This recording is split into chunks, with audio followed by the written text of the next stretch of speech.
À des époques marquées par la pénurie, nos grands-parents et arrière-grands-parents savaient tirer le meilleur parti de chaque ingrédient disponible. Leur ingéniosité culinaire ne servait pas seulement à remplir les estomacs, mais donnait aussi naissance à des combinaisons surprenantes que le temps a peu à peu fait tomber dans l'oubli. Voici 25 sandwichs simples, parfois insolites, mais ô combien salvateurs pendant la Grande Dépression, les guerres mondiales ou d'autres périodes de grande précarité. Aujourd'hui, nous les faisons revivre, non seulement pour leur goût, mais en hommage à cette créativité née de la nécessité. Le sandwich à la mortadelle, ou Bologne. C'est sans doute le sandwich économique le plus emblématique des États-Unis. De fines tranches de mortadelle glissées entre deux tranches de pain blanc avec un soupçon de moutarde jaune. Ce repas a nourri des milliers d'ouvriers et d'écoliers tout au long du XXe siècle. Pendant la Grande Dépression, on surnommait la mortadelle le steak du pauvre à cause de son prix très bas comparé au bœuf. Une seule tranche suffisait à couvrir tout un morceau de pain, donnant l'illusion de l'abondance. La version la plus appréciée, avec la mortadelle légèrement grillée, les bords recourbés sous l'effet de la chaleur, formant une sorte de petit bol parfait pour accueillir la mayonnaise et la moutarde. Ce qui faisait la magie de ce sandwich, ce n'étaient pas les ingrédients, mais les petits gestes. Certains coupaient les bords pour éviter qu'ils ne se replient à la cuisson. Le sandwich pain et beurre. S'il y a bien un symbole d'austérité, c'est celui-là. 2 tranches de pain, une fine couche de beurre. Rien de plus. Mais derrière cette simplicité se cachait une déclaration de survie. Lors des pires moments économiques, de nombreuses familles se contentaient de cela comme repas complet. Le secret pour transformer ce modeste sandwich en quelque chose de réconfortant? Du beurre à température ambiante pour ne pas déchirer le pain, une pincée de sel pour en relever le goût, ou encore un léger passage au grille-pain pour le rendre fondant. Durant la guerre, c'était un incontournable dans les boîtes à lunch scolaires, le sandwich banane et mayonnaise. Une association qui peut sembler improbable aujourd'hui. Une banane bien mûre associée à de la mayonnaise. Pourtant, ce sandwich nourrissait de nombreuses familles dans le sud des États-Unis pendant les périodes difficiles. La mayonnaise apportait des protéines à faible coût, tandis que la banane, source de nutriments, compensait le manque de fruits frais. Les mères coupèrent la banane dans le sens de la longueur et la déposaient délicatement sur du pain blanc tartiné d'une fine couche de mayonnaise pour ne pas masquer sa douceur naturelle. Lors d'occasions spéciales, on ajoutait parfois un peu de sucre ou de miel. Même Elvis Presley en consommait une version enrichie de beurre de cacahuète. Ce mélange sucré, crémeux, légèrement acide et moelleux laissait un souvenir marquant que beaucoup évoquent encore avec nostalgie. Le sandwich à l'oignon. À première vue, cela ressemble à une punition, de l'oignon cru entre 2 tranches de pain. Pourtant, ce sandwich était l'un des plus courants parmi les travailleurs du XXe siècle. L'oignon, peu coûteux et disponible toute l'année, apportait saveur et nutriments quand le reste manquait. On le tranchait très finement, on le trempait brièvement dans de l'eau froide pour en adoucir la force, puis on l'égouttait avant de le déposer sur du pain avec un peu de beurre ou un filet de vinaigre. Une pincée de sel et de poivre suffisait à compléter ce repas humble mais savoureux. C'était le déjeuner typique des mineurs et ouvriers, apprécié non seulement pour sa valeur nutritionnelle, mais aussi parce que son odeur dissuadait les voleurs potentiels de déjeuner. Et il se disait que les propriétés antibactériennes de l'oignon aidaient à prévenir les rhumes, un atout non négligeable en hiver. Le sandwich au beurre de cacahuète et à la confiture. Aujourd'hui, il évoque surtout les goûters d'enfants, mais à l'origine, il représentait une solution économique et nutritive. Le beurre de cacahuète est apparu dans les livres de recettes au début du XXe siècle et s'est imposé comme aliment de base durant la Grande Dépression. Peu coûteux, nourrissant et combiné à des confitures maison faites avec des fruits de saison, il formait un repas complet. Pendant la Seconde Guerre mondiale, beurre de cacahuète et confiture faisaient partie des rations militaires, ce qui contribua à sa popularité après le retour des soldats. Chaque région avait sa version. Confiture de raisin dans le nord-est, fraises dans le sud ou beurre de pomme dans les Appalaches. Un grand classique qui a su traverser les décennies. Le sandwich au ketchup. Quand il ne restait presque plus rien dans les placards, il y avait toujours le sandwich au ketchup, 2 tranches de pain, une généreuse cuillerée de ketchup, et c'est tout. Pendant la dépression, le ketchup servait à ajouter un peu de goût et, tant bien que mal, un peu de nutrition à une assiette sans légumes frais. Certains parents faisaient griller le pain pour lui donner plus de consistance et il n'était pas rare d'ajouter une pincée de sucre pour un côté presque dessert. Dans certaines écoles, ces sandwichs ont même été servis dans les années 30.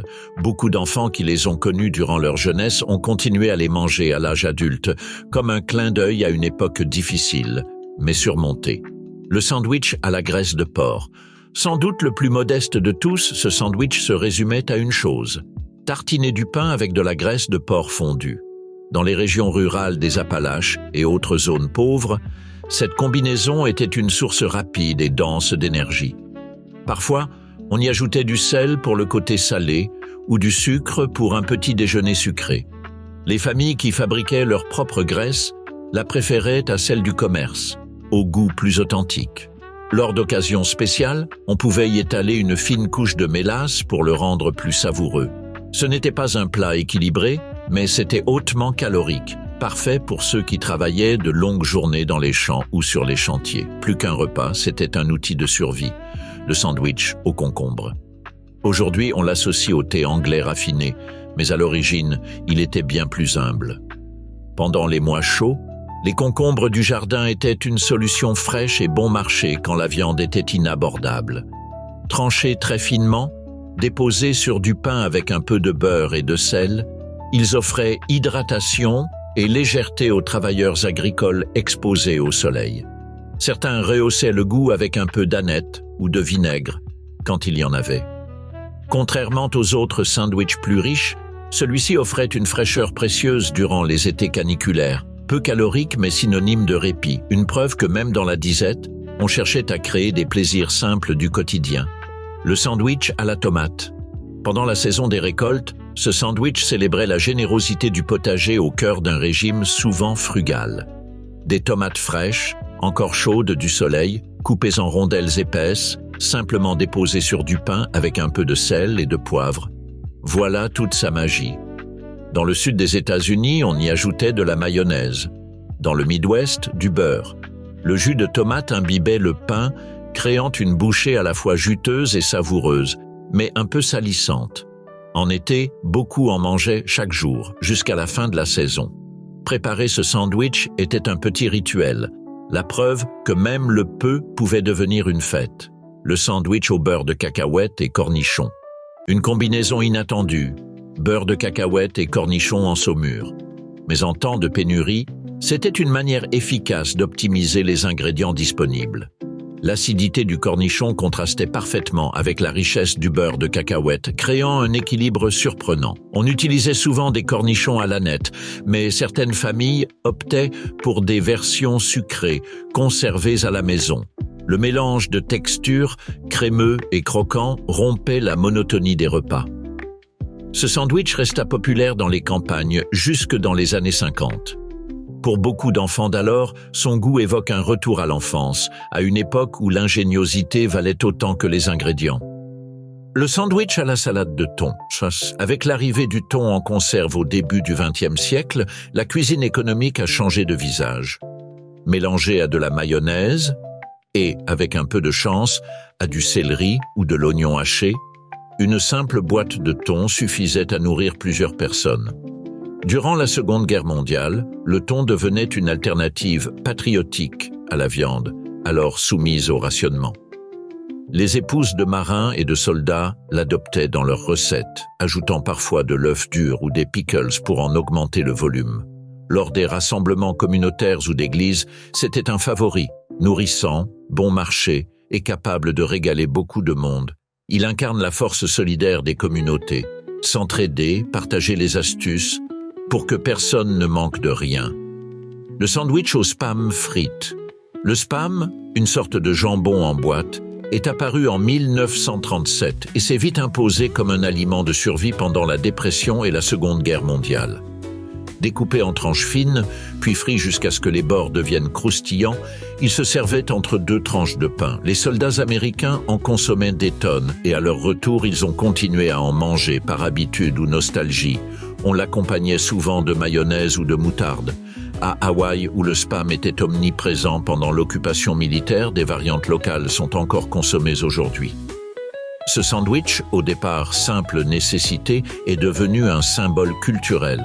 Preuve qu'un produit de crise peut s'ancrer durablement dans l'identité gastronomique d'un pays. Le sandwich œuf et sardines.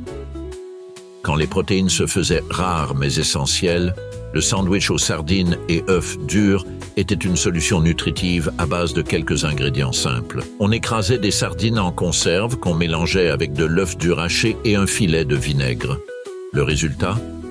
Une farce riche en protéines et en oméga 3, idéale pour les travailleurs aux efforts physiques soutenus. Ce sandwich était particulièrement populaire chez les immigrés européens, déjà familiers des poissons en conserve. On y ajoutait souvent de l'oignon ou des cornichons finement hachés pour plus de goût et de texture. Pratique à transporter dans les boîtes en métal des mineurs et ouvriers, il alliait simplicité, durabilité et nutrition. Une recette née de la sagesse populaire, bien avant que la science ne valide ses bienfaits. Le sandwich beurre de cacahuètes et bacon. Parfois, une simple tranche de bacon pouvait transformer tout un sandwich. Ainsi naquit cette combinaison aussi étrange qu'addictive. Bacon croustillant émietté sur du beurre de cacahuètes. En période de rationnement, le bacon était un luxe. On le cuisait donc jusqu'à le rendre bien croustillant, puis on le répartissait en petits morceaux sur la tartine pour faire durer sa saveur fumée. Le mélange sucré-salé, gras et réconfortant apportait un moment d'indulgence au milieu de l'austérité. Dans certaines familles, on ajoutait un filet de miel ou de mélasse pour les grandes occasions. Ce sandwich est un témoignage vibrant de créativité. Avec un ingrédient précieux et beaucoup d'imagination, on pouvait créer un moment mémorable. Le sandwich à l'oignon et à la mayonnaise. Une belle tranche d'oignon cru et une touche de mayonnaise suffisaient à composer ce sandwich simple mais intense en goût, idéal pour soutenir une journée de labeur.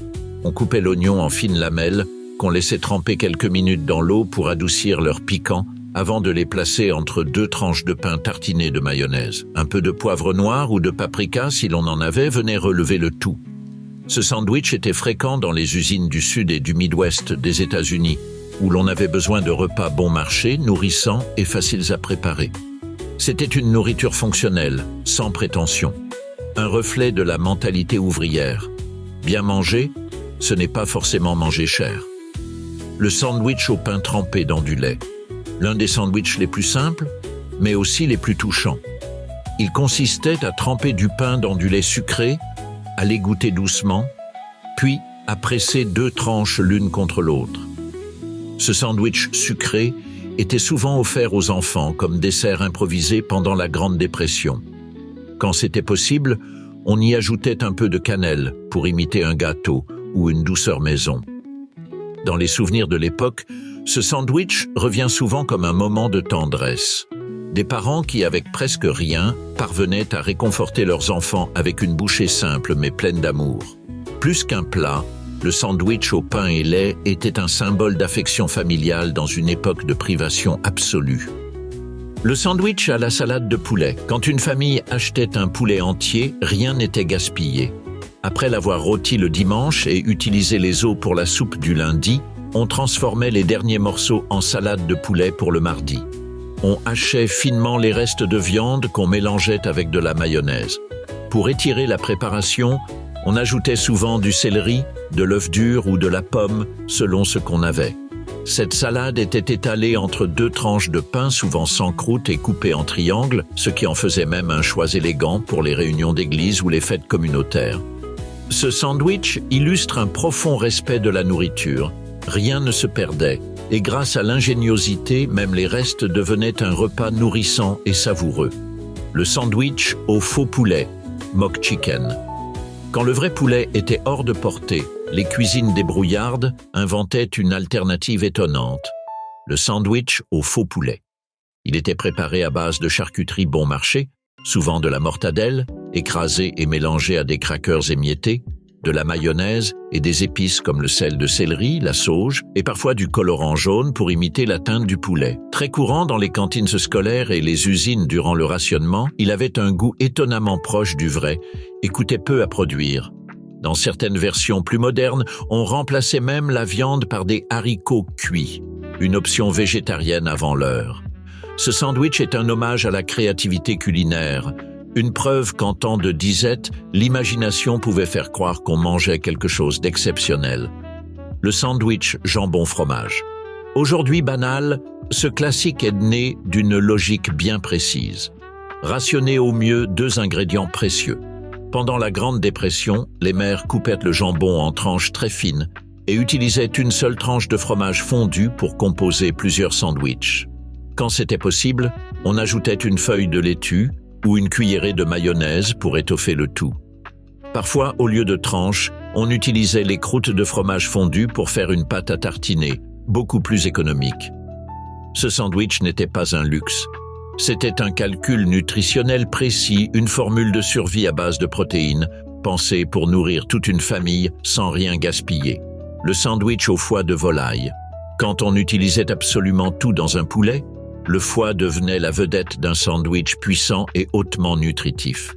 On faisait revenir le foie avec des oignons, puis on le hachait finement et on l'associait à un peu de mayonnaise pour l'adoucir. Le résultat, une pâte onctueuse, au goût fort, riche en fer et en vitamines essentielles. Très populaire dans les campagnes où l'on élevait ses propres volailles, ce sandwich pouvait aussi inclure de l'œuf dur haché ou quelques cornichons pour plus de contraste. On le retrouvait souvent dans les boîtes à lunch des enfants des zones rurales, qui y puisaient une énergie bien utile pour compenser des régimes souvent pauvres. Une véritable leçon de durabilité, non pas par tendance, mais par nécessité. Le sandwich à la pâte d'anchois. Petit mais intense, ce sandwich était un trésor dans les foyers ouvriers, notamment chez les familles d'origine méditerranéenne. Une fine couche de pâte d'anchois étalée sur du pain beurré suffisait à offrir un repas riche en goût et étonnamment nutritif. Quand on en avait les moyens, on ajoutait de l'œuf dur, des rondelles d'oignon ou un filet de jus de citron. Les anchois, riches en oméga 3 et naturellement salés, avaient l'avantage de bien se conserver et de donner satisfaction même en très petite quantité. En une seule bouchée se mêlait la tradition du vieux continent, le pragmatisme américain et l'idée qu'un goût fort peut faire oublier le manque. Le sandwich à la salade de sardines au curry, un mélange audacieux.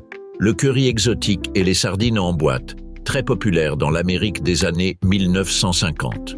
On écrasait les sardines et on les mélangeait avec de la mayonnaise, un filet de citron, du céleri haché et une pincée de curry en poudre. On obtenait une préparation à la fois parfumée, économique et inattendue. On la servait sur du pain avec parfois quelques feuilles de laitue ou des rondelles de concombre pour ajouter du croquant. En Angleterre, on y ajoutait parfois des dés de pommes ou des raisins secs pour une touche sucrée. Aux États-Unis, certains y mettaient de l'œuf dur ou des capres, un sandwich explosif qui transformait des ingrédients du quotidien en une expérience presque gastronomique. La preuve que les saveurs du monde avaient déjà commencé à s'inviter dans les cuisines modestes. Le sandwich Monte Cristo, c'est la version américaine du croque-monsieur. Le Monte Cristo est une adaptation gourmande, bien ancrée dans le XXe siècle. Il se compose de jambon et de fromage entre 2 tranches de pain, le tout trempé dans de l'œuf battu, comme un pain perdu salé, puis frit à la poêle ou passé au four. Certaines versions ajoutent du sucre glace et le servent avec du sirop ou de la confiture, un mariage sucré-salé étonnant.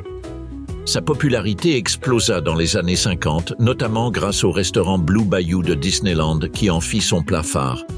Ce sandwich représente le tournant entre la simplicité d'après-guerre et l'ère nouvelle de la cuisine rapide, plus audacieuse, plus savoureuse, et un brin plus décadente. Le sandwich au olive loaf, pain de viande aux olives. Classique des boîtes à lunch des années 50, ce sandwich mettait à l'honneur un type de charcuterie originale, un pain de viande mélangé à des olives vertes hachées. Servi froid, généralement avec de la mayonnaise ou de la moutarde, et parfois accompagné de laitue ou d'une tranche de fromage, ce sandwich était apprécié pour son goût particulier, entre salé et légèrement acidulé. Très populaire lors des pique-niques ou dans les écoles, on l'accompagnait souvent de chips ou de cornichons. Même si sa popularité a décliné avec l'essor d'une alimentation plus naturelle, ce sandwich reste une icône nostalgique d'une époque où les produits industriels représentaient la modernité et la commodité. Le Sloppy Joe, sandwich à la viande hachée mijotée. Le célèbre Sloppy Joe est l'un des sandwichs les plus reconnaissables de la cuisine américaine du XXe siècle. Il s'agit de viande hachée cuite lentement avec de l'oignon, du ketchup ou de la sauce tomate, un trait de sauce Worcestershire et quelques épices, le tout servi dans un pain moelleux. Ses origines sont débattues. Certains disent Cuba en 1917, d'autres l'Iowa dans les années 30. Mais c'est dans les années 40 qu'il a conquis les tables américaines. Débordant de saveurs avec des ingrédients bon marché, il devint un incontournable dans les cantines scolaires et les repas familiaux. Un symbole de transition entre la cuisine de crise et une nouvelle ère d'abondance. Riche, généreux et plein de caractère. Des sandwichs insolites, inattendus et pleins de nostalgie, sandwich aux raviolis. Une façon ludique et économique d'utiliser des raviolis en conserve. On les plaçait entre deux tranches de pain, parfois grillées, pour obtenir un sandwich chaud mêlant les plaisirs de la pâte et du pain, très populaire chez les étudiants sans le sou. Sandwich au maïs crémeux. Du pain tartiné avec du maïs crémeux, généralement en conserve, une bouchée douce, somptueuse et réconfortante. Un classique des goûters économiques qui rappelle des temps plus simples. Sandwich au gâteau de macaroni au fromage, préparé avec des tranches d'un pain compact de macaroni au jambon, servi avec de la moutarde ou de la mayonnaise. Très tendance dans les années 50, à l'époque où les aliments en bloc étaient synonymes de modernité. Sandwich au jambon relevé, deviled ham. Une pâte épicée à base de jambon haché, moutarde, sauce piquante et épices. On l'étalait sur du pain pour un sandwich rapide, économique et bien relevé. Sandwich à la langue en saumure. Préparé avec de la langue de bœuf cuite et finement tranchée. Sa texture et son goût unique le rendaient spécial. Dans de nombreux foyers juifs ou délicatessen, c'était un mets raffiné. Sandwich au spam et à l'ananas. Une combinaison sucré-salé populaire pendant l'occupation d'Hawaï et les années 50 aux États-Unis. Le contraste entre spam grillé et ananas caramélisé en a marqué plus d'un. Sandwich de la victoire, Victory Sandwich. Créé pendant les années de rationnement, il réunissait tout ce qu'on avait sous la main. Beurre, charcuterie, restes de légumes, un symbole d'ingéniosité et d'espoir après la guerre. Sandwich au bâtonnet de poisson, né dans les années 50, avec l'essor des aliments surgelés, des bâtonnets panés entre deux tranches de pain avec sauce tartare ou ketchup. Très prisé dans les cantines scolaires pour sa praticité. Sandwich à la viande en conserve, potted meat, préparé avec de la viande cuite et conservée dans la graisse, idéal en l'absence de réfrigération. Il suffisait d'en tartiner du pain pour avoir un repas simple, savoureux et durable. Sandwich à la dinde et sauce au canneberge. La meilleure façon d'utiliser les restes de Thanksgiving. Dinde froide, sauce au canneberge, parfois même farce, entre deux tranches de pain. Un rappel délicieux des fêtes. Cheese Dream, sandwich au fromage fondu. Version ouverte du grilled cheese classique. Du pain, du fromage fondu, parfois agrémenté de miel ou de chapelure grillée. Une bouchée de simplicité et de nostalgie. Et voilà, tranche après tranche, nous venons de traverser l'histoire silencieuse de la cuisine populaire, une histoire d'ingéniosité, de résistance et d'amour pour la vie, même dans les moments les plus sombres. Ces sandwichs oubliés n'étaient pas seulement de la nourriture, c'étaient des messages d'espoir, des réponses créatives à l'absence et des souvenirs impérissables pour ceux qui les mangeaient avec gratitude. Car lorsque tout manquait, argent, viande, sucre, travail, il restait l'essentiel, l'ingéniosité, la tendresse et la volonté d'avancer. Avec du pain, du beurre ou ce qu'on trouvait, on construisait des instants d'humanité. La prochaine fois que vous manquez d'idées en cuisine ou que vous voulez économiser sans sacrifier le goût, revenez à cette vidéo. Inspirez-vous de ces classiques et rappelez-vous qu'entre deux tranches de pain se cache aussi une part d'histoire. Merci d'avoir regardé. Et si ce voyage dans les saveurs du passé vous a plu, abonnez-vous pour plus de contenus qui nourrissent l'estomac et la mémoire.